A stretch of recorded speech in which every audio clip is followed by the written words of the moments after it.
Seni kaybetmekten ne kadar çok korktuğumu tahmin bile edemezsin. Farkındayım abi.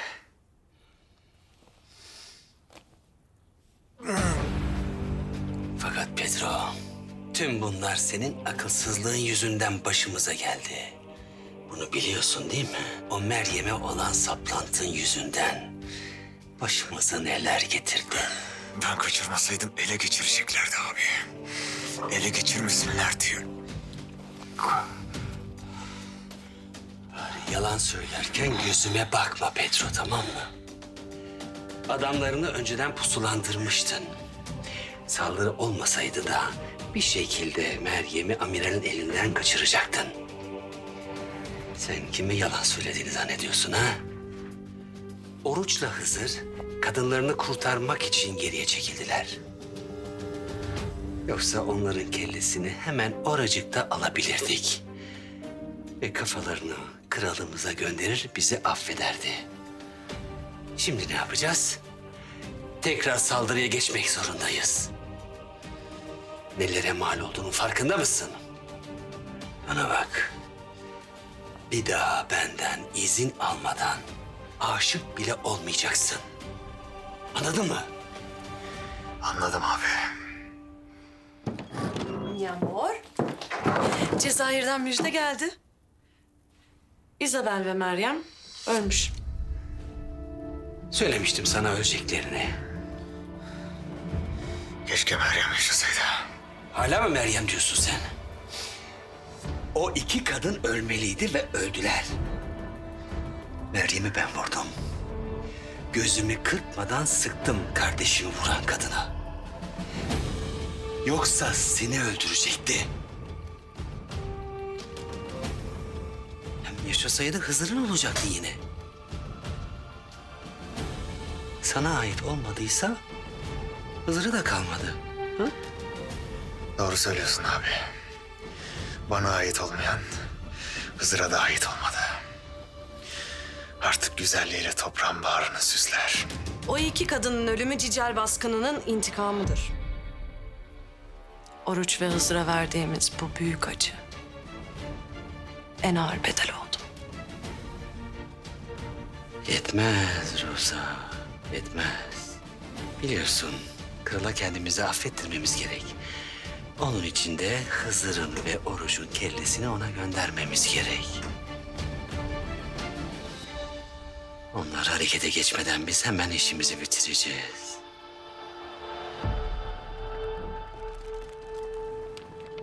Payitahttan gelen haberler hiç iyi değil. Şehzade Selim Sancak Beyliği yaptığı Trabzon'dan İstanbul'a yola çıkmış. Geri de dönmezmiş. Bu da demek oluyor ki babası Beyazıt'la karşı karşıya gelecekler. Tam derya fetihlerine çıktığımız şu süreçte devletin karışması hiç iyi olmadı.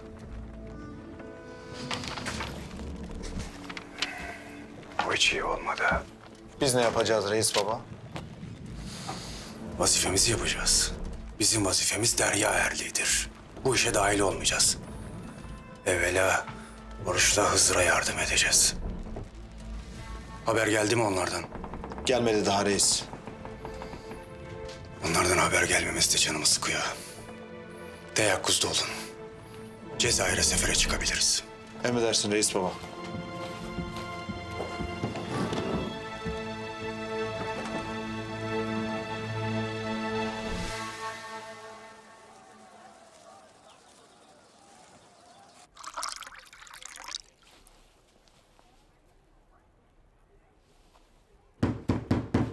Gel.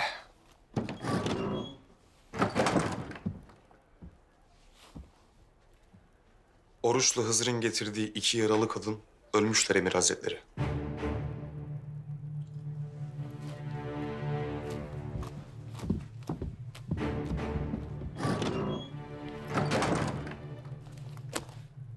Oruç'a defalarca söyledim Don Diego ile uğraşma diye. Ama dinleyen kim? Gördü işte başına gelenleri. Değdim bu kadar acıya. Bizim de huzurumuzu kaçırdı. Neyse, biz işimize bakalım. Hem gidip bir başsağlığı dileyelim... hem de gemilerindeki kölelerimizi isteyelim. Cenazeleri vardır Emir Hazretleri. Şimdi köle mevzusunu açmak onları köpürtmesin. Kendi düşen ağlamaz. Ben işime bakarım. O köleleri bize verecekler. Başka yolu yok. Gidiyoruz. İzabel ve Meryem zalimlere namuslarını çiğnetmediler. Bu uğurda onlar ölümü göze alacak kadar kahramanlık gösterdiler. Onların ölümü bir cesaret timsalidir. Her ne kadar şimdi acılı olsak da onları sonsuza dek yüreğimizde kahraman olarak hatırlayacağız.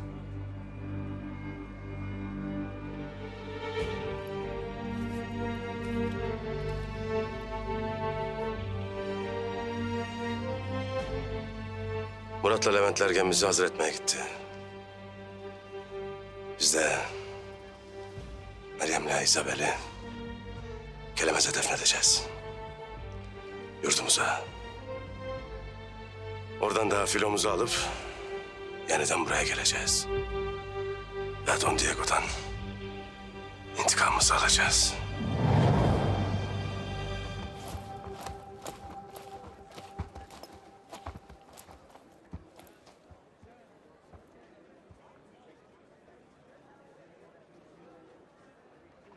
Başınız sağ olsun. Eyvallah. Sağ ol. Sağ olasın. Cenazelerinizi Keremez'e götürecekmişsiniz. Ama önce kölelerimi verin. Ondan sonra gidebilirsiniz.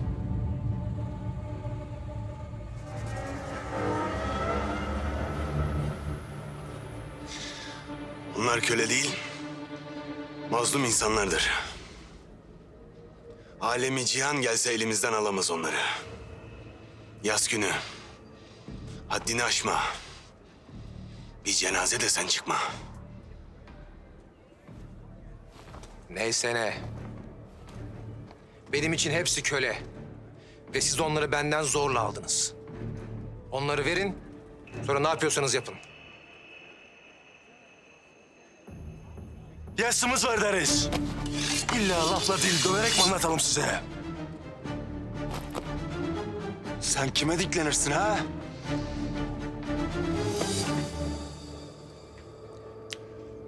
Ulan sizde hiç cenaze adabı yok mu? He?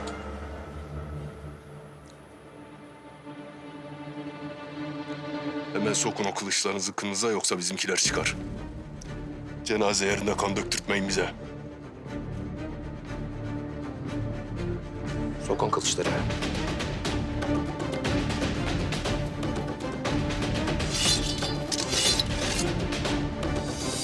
Yakında Don Diego'nun kellesini alacağız. Boşuna uğraşma, mazlumları köle yaptıracağım diyor ona. Bu meseleden vazgeç Selim. Zira onları sana vermem. Bu itibar meselesidir Oruç. Ve sen benim itibarımı çiğneyemezsin. O köleleri verin, yoksa günah benden gidecek. Selim, hatunlarımız ölmüş. Benim sevdiğim hatun ölmüş. Yüreğimizin bir tarafı yaslıysa bir tarafı da gazapla tutuşur. Çekil git önümden. O gazaptan payını alma.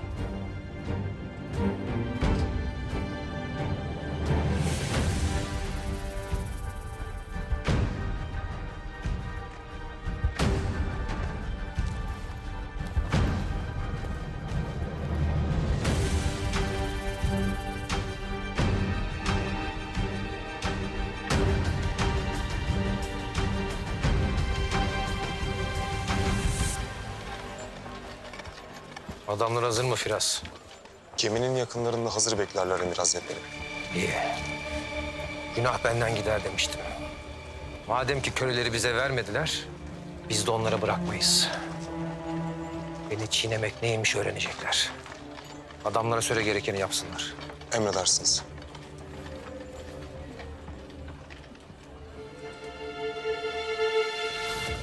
Yelken halatlarını iyice yokladınız değil mi?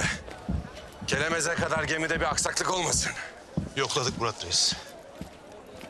Ya reisle Hızır'a için fena yanar ha. Bir düşünsenize ola. Daha kavuşmadan sevdiklerini kaybettiler.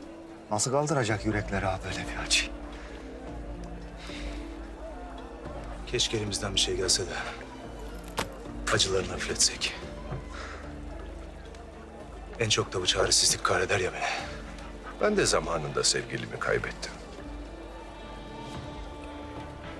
Bu acıya hiç dayanamam. Öylece ölür giderim sandım. Elbet gönülde iz kalıyor. Ama insan zamanla tesellisini buluyor. Gayrı sen nasıl taşıdın ha böyle bir acı? Dostlarım, gönlümdeki yarayı dostlarımın sevgisi, sadakati sardı. Siz de dimdik olun artık, dimdik olun. Oruçla Hızır'a yardım etmek istiyorsanız onlara daha sıkı sarılın. Her zamankinden daha sıkı. İnanın en büyük teselliyi vermiş olursunuz. Dimdik olun. Hele kelemeze bir varak. Cenazemizi bir defnedek. Usulünce gemideki mazlumları bir yerleştirek. Bu Don Diego'dan da intikamımızı aldık mı? Gayrı o vakit acık da olsa yüreğimiz soğuyacaktır. Gemimiz! Gemimizi patlattılar. Mazlumlar da vardı içinde. Nasıl olur bu? Kim yapar ha bu aynı ola?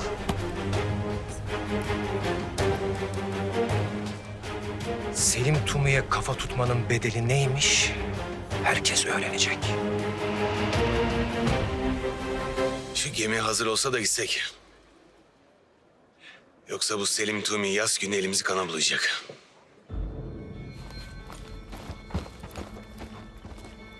Hazır mı gemi? Gemi. Gemi artık yok Oruç.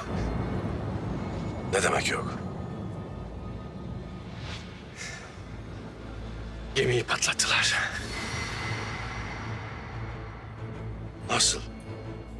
O gemide Cezayirli masumlar vardı.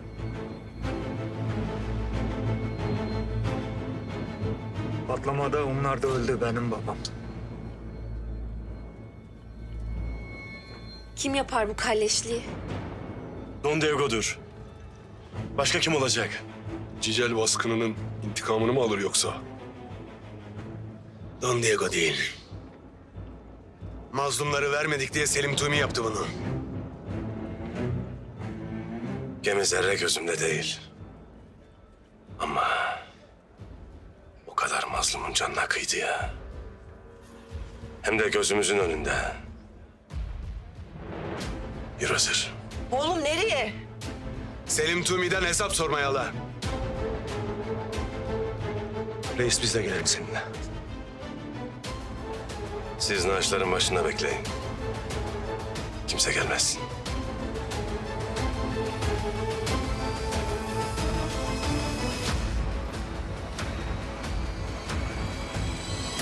Kestiğiniz vergiler gayri belimizi büker oldu Emir Hazretleri. Yakında açlıktan öleceğiz. Biraz insaf edin. Senin sesin fazla çıkar tüccar efendi. Ne vergi koyduysak hepiniz ödeyeceksiniz. Yoksa neyiniz var, neyiniz yok her şeyinizi alırım. Sizi de köle yapar, satarım. Daha evvel köle ettiğiniz mazlumları Oruç Reis çıkıp kurtardı. Sen zulmedersen mazlumları kollayan Oruç Reis'in eli elbet uzanır. Senin...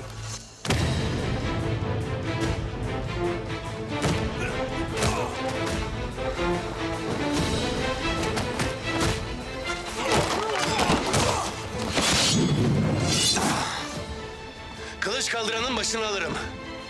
Öte durun.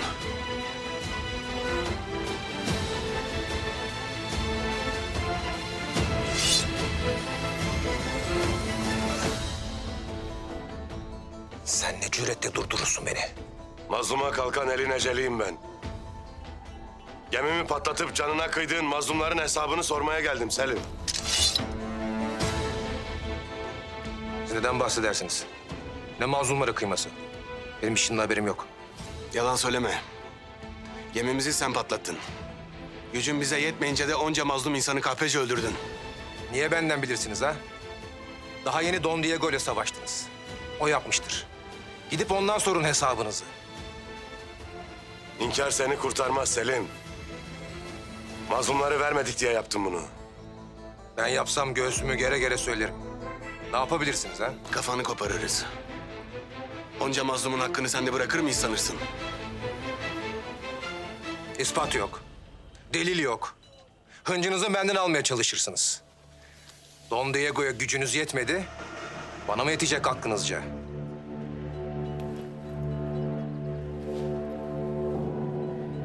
Böyle bir kalleşliği senden başkası yapmaz. Elbet bulacağım bunun delilinde. Ama şunu bil ki... bundan gayrı Don Diego neyse... sen de olsun bizim gözümüzde. Kıydığın mazlumların hakkı için... senin de hesabını kılıcımla göreceğim. Yeter artık. Geldiğinizden beri itibarımı çiğnemeye çalışırsınız. Halinin ortasında daha fazla taşkınlık yapmayın. Alın cenazelerinizi gidin buradan. Yoksa kılıçlar konuşur. Cezayir'den sağ çıkamazsınız. Dua et gitmemiz gerek Selim.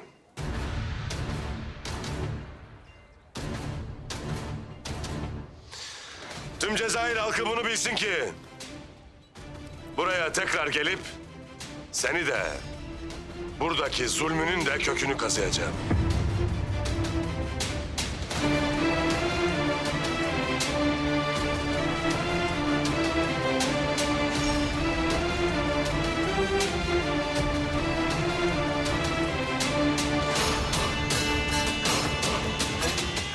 Cezayir sana mezar edeceğim Selim. Mezar.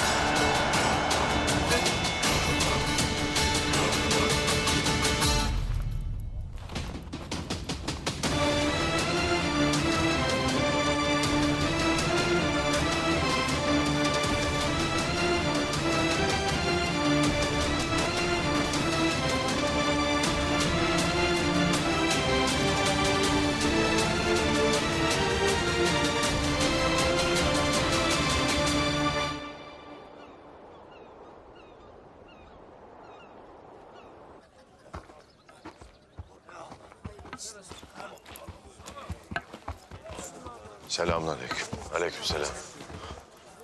Merak ettik. O yüzden geldik. Bütün bu zalimlikleri yapan o muymuş? İnkara yeltenir. Ama bize sökmez. Bundan böyle ona da düşman olduğumuzu söyledik. Hele şu badireleri atlatıp Don Diego'nun üstesinden gelelim. Sıra ona da gelecek inşallah Derviş Baba. İnşallah. Evvela Kelemez'e gitmemiz icap eder. Cenazeler için. Kemal Reis'in tahsis ettiği gemi burada mıdır? Buradadır. İyi. Onunla gideriz o vakit. Oruç Reis. Cezayir ahalisi adına geldim. Selim Tumi'nin zulmü herkesi bezdirmişti. Siz geldiniz geleli herkese umut oldunuz yaptıklarınızla. Az evvel de ona nasıl karşı durduğunuzu gördük. Giderseniz ne vakit döneceğiniz belli olmaz. Ahali olarak isteriz ki burada kalın. Umudumuz sizdedir. Umudumuzu kaybettirmeyin.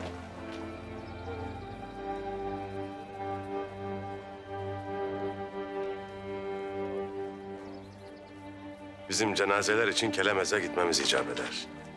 Bizim toprağımıza gömün. Sizin acınız acımız. Kaybınız bizim de kaybımızdır. Başka bir ihtiyacınız olursa ahali olarak onu da karşılarız. Yeter ki gitmeyin. Selim Tumi onca mazlumu öldürdü. Geride kalan mazlumları da yalnız bırakmayın.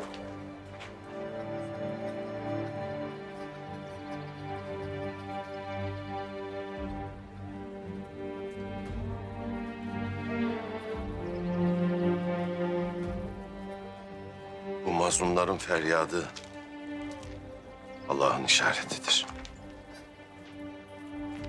Size gideceğiniz yönü göstermektedir. Siz ki Zalimlerin karşısında bayrak açtınız. Kılıç çektiniz.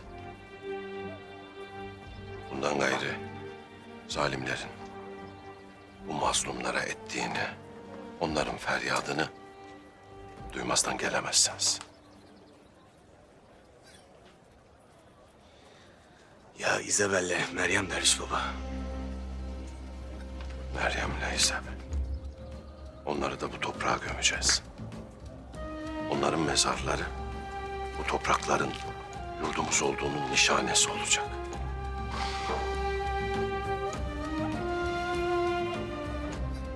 Git ahaliye söyle.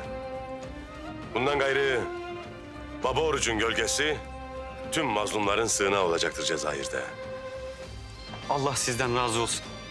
Gölgenizi bizden eksik etmesin. Cicel saldırısı sebebiyle Kelemez'deki filoyu da getirtmiştik. Onu nasıl halledeceğiz? Ben tez önden casuslarla amcama haber uçururum. Gemileri yola çıkarır. Ben de tahsis ettiği gemiyle açılır, derya üzerine alırım filoyu. Yarına Cezayir sularında oluruz inşallah. Sonra da Cicel'e saldırırız. Eyvallah.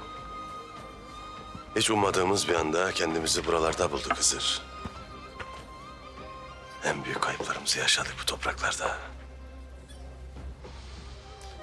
Belki de buraya gelmemizin amacı Cezayir'deki mazlumlara umut olabilmekti. Bunun alametiydi bütün yaşadıklarımız. Her şerde bir hayır vardır deyip kaderimizi yaşamak düşer o halde bize ağam. Yalnız sevdiklerimizin intikamı değil. Mazlumların davası da omuzlarımıza yüktür bundan böyle ağam. Cezayir'i hak uğruna yurt edinmek ahdimiz olsun. Ahdimiz olsun aslanım.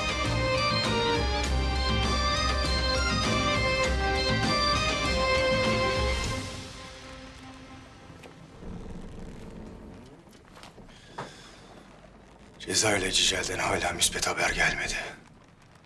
Oruç'la Hızır'ın başı darda olabilir. Tez filomuzu hazır edin. Cezayir'e sefere çıkacağız. Gel.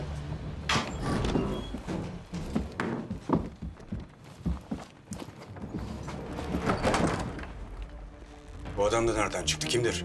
Rodos şövalyesidir reis baba. Anadolu kıyılarına baskın verirlermiş. Ahaliyi katliama uğratıp yağma ederlermiş. Oradaki Levent yoldaşlarımız gönderdiler. Vaziyet çok vahimmiş.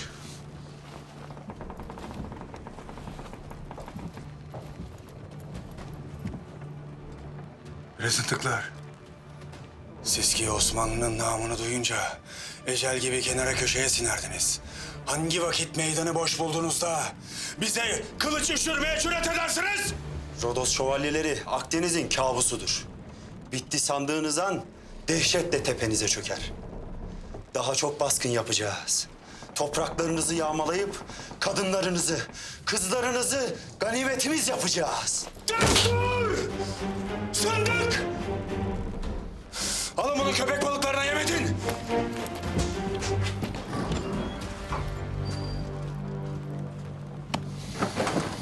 Anadolu kıyıları baskın yemişken Oruçlu Hızır'ın yanına gidemeyiz. Tez filomuzu hazır edin. Rodos şövalyeleri üzerine sefer edeceğim. Hadi! Emredersin reis baba. Ulan zındıklar! Ulan kefereler!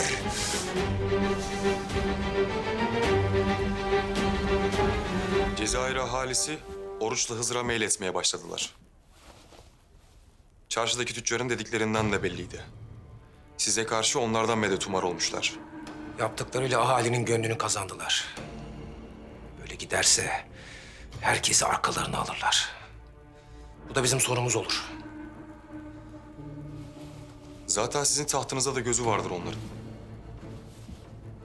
Ahalinin desteğini de bulunca hiç zapt edilmez olurlar. Onlar bizim sonumuzu getirmeden ben onların sonunu getireceğim. Madem ki beni de Don Diego gibi düşman belediler, bundan sonra ben de onlara düşmanım. Hazırlanın. Don Diego'ya gidiyoruz.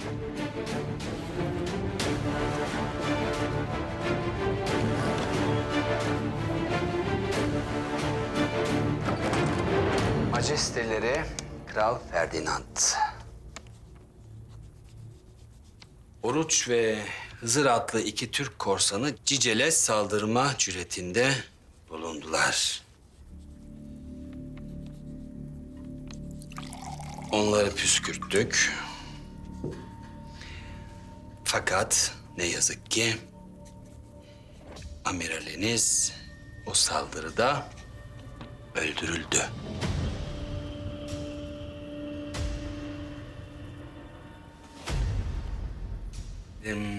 Kızıl sakallı Oruç ve Yok.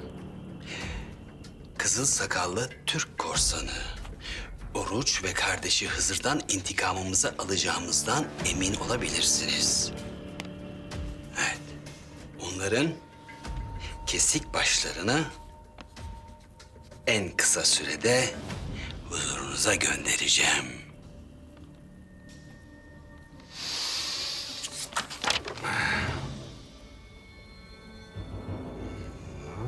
Göndereceğim.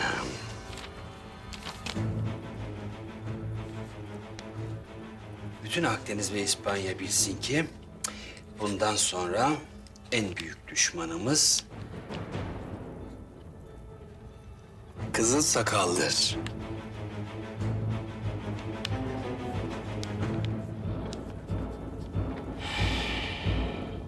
Yani Barbarossa.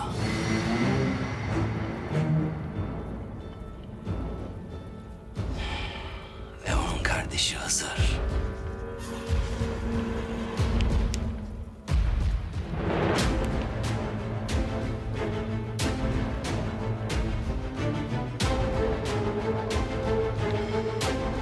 Barbarossa. Umarım bu isim Akdeniz'de daha fazla bela olmaz bize.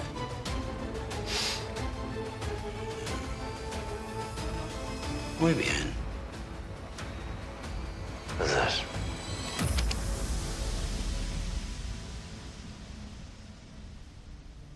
Yuvamızı kuramadan göçüp gittim bu dünyadan Isabel. Senden uzakta her an yüreğim burkulurken... ...şimdi kendi ellerimle kara toprağa emanet ettim seni.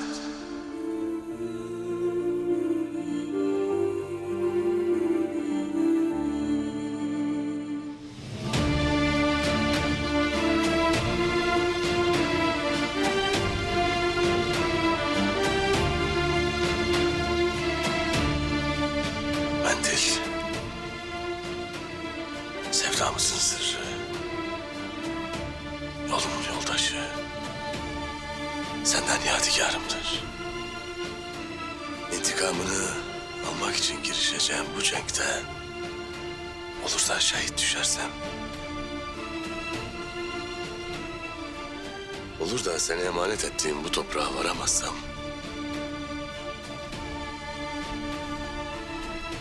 mendilimiz sana emanet kalsın.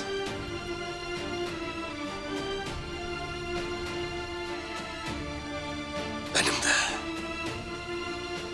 yeminime şahit olsun ki sana kıyanlardan intikamımı alacağım.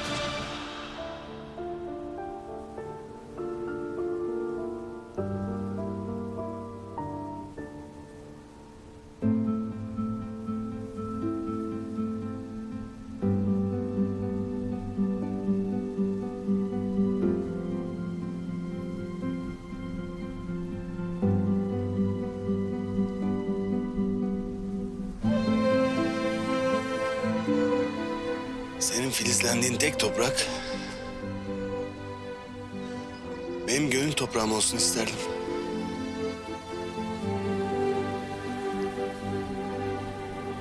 Bu uğurda canımı vermeye,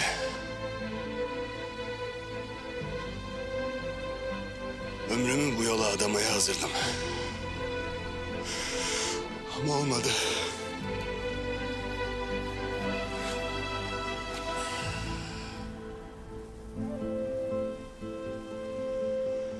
Ben seni koruyamadım Meryem. Gayri şifalı tabiat perileri olmayacak belki arkamda. Ama gönlüm denen sen... Deryada pusulam. Davam yolunda ışık olacaksın bana.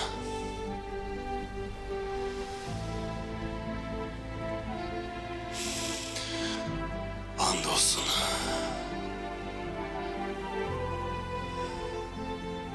Senin için, bizim için, davamız için alacağım intikamımızı o düşmanlardan.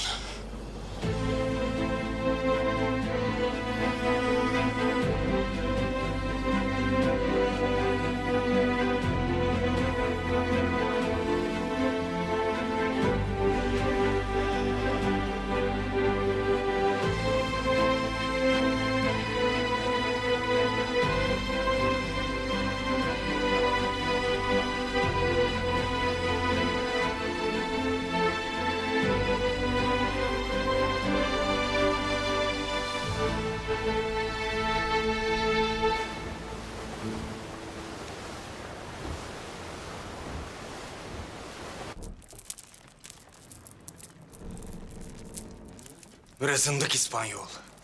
Bre kafir kefere. Erdikten yana hiç mi nasibi almamış ki masum hatunların canına kıyar? Sen merak etmeyesin amca. Şu filoyla Cezayir'e varayım. Ciceli basıp kellesini kılıcımıza takacağız o melunun. İnşallah.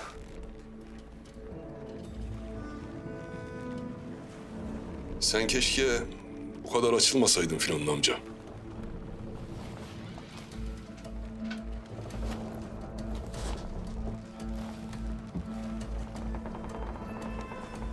Bak yeğenim. Ben buraya hususi geldim. Seninle konuşmam gereken mühim meseleler var. Hayırdır inşallah amca.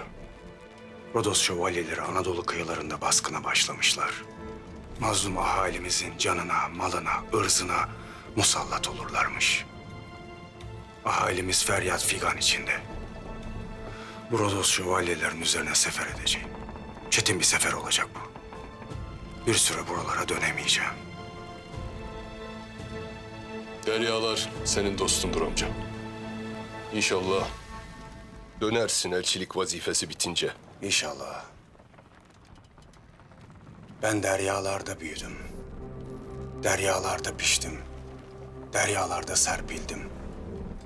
Çok şükür namlı ve esaslı bir derya eri oldum. Derya ilmine dair çok şey öğrendim.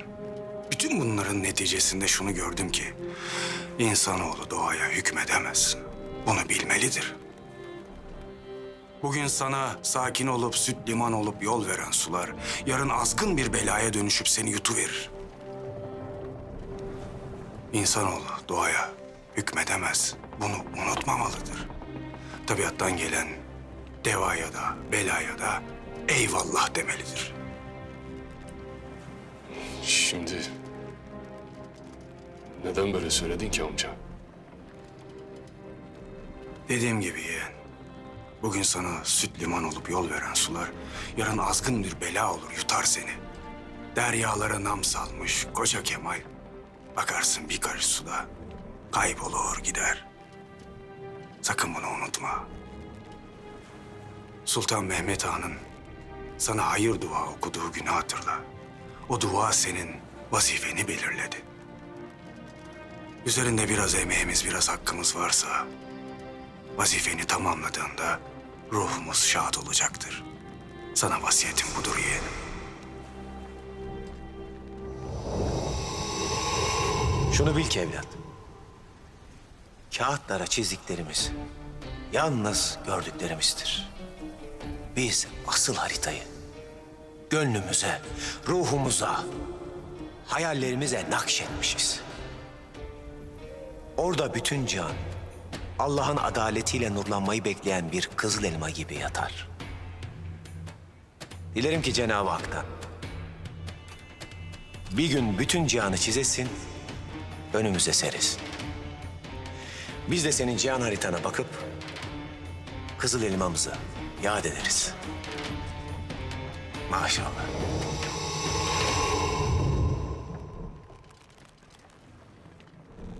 Baş üstüne amca. Oruç Reis ile Hızır Reis'e benden selamet. Bir müddet Osmanlı'dan yana fayda beklemesinler. Hayırdır amca?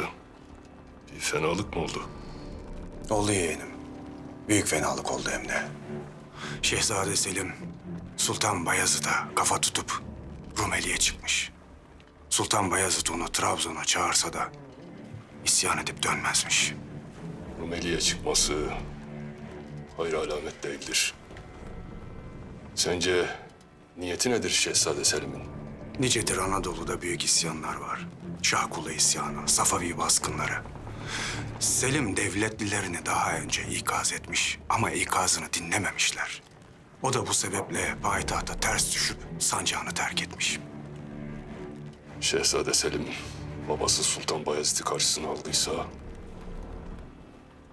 kolay kolay durulmaz bu durum.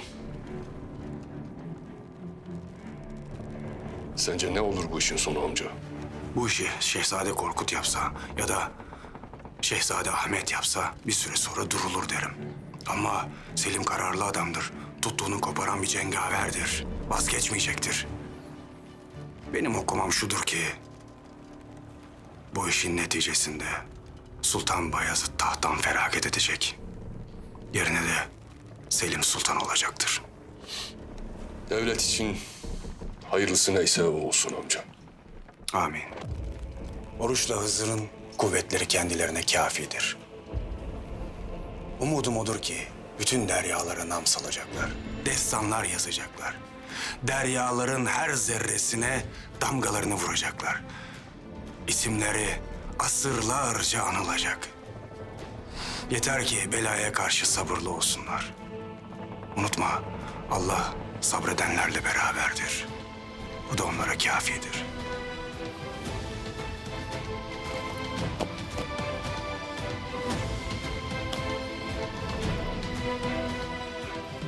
Sen de var git yoluna. Yolun açık olsun. Allah yardımcın olsun. Hakkını helal et amca. Helal hoş olsun yeğenim. Helal olsun.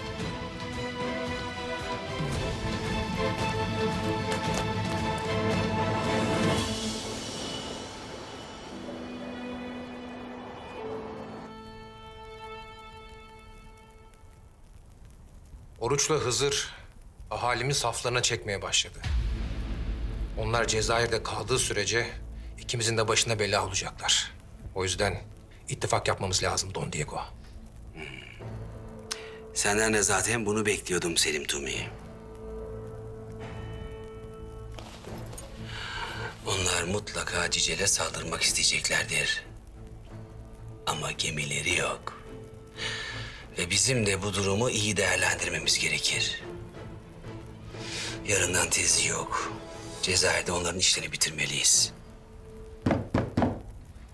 Gel.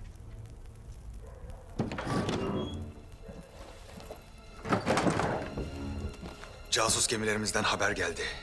Cezayir'e doğru Türk gemileri yola çıkmış. Başlarında da Piri Reis varmış. Oruç getirtiyor bu gemileri. Onlarla Cicel'e saldıracaklar. Bu hiç iyi olmadı. Ne yapacağız şimdi? Ne yapacağız? O gemileri yok etmedikçe Cicel tehlike altında olmaya devam eder. Onlar Cezayir'e gelmeden onları durdurmalıyız. Pedro, hemen bir filo hazırla. O gemilerin Cezayir'e gelmelerini önle. Ne yapıyorsan yap, hepsini alabora et. Yaklaşmalarına izin verme. Emredersin abi. Ben de filomu hazırlatırım. İki taraftan sıkıştırırız onları. Tamam. Ama asıl önemli olan Oruç ve kardeşi Hızır'ın işini bitirmek. Kral bizden onların kellesini bekliyor. Cezayir'de bir eve yerleşmişler. Ben eve baskın yapamam. Çünkü ahali iyice yüz çevirir benden. Ama sen adamlarını kılık değiştirip evi basabilirsin. Orada Oruç'u da, Hızır'ı da, bütün ailesini de öldürebilirsin. Deryada gemilerini alabora ederken, karada da kellelerini almış oluruz. Güzel. Güzel. O zaman Barbarossa kardeşlerin ölüm şerefine.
Barbarossa,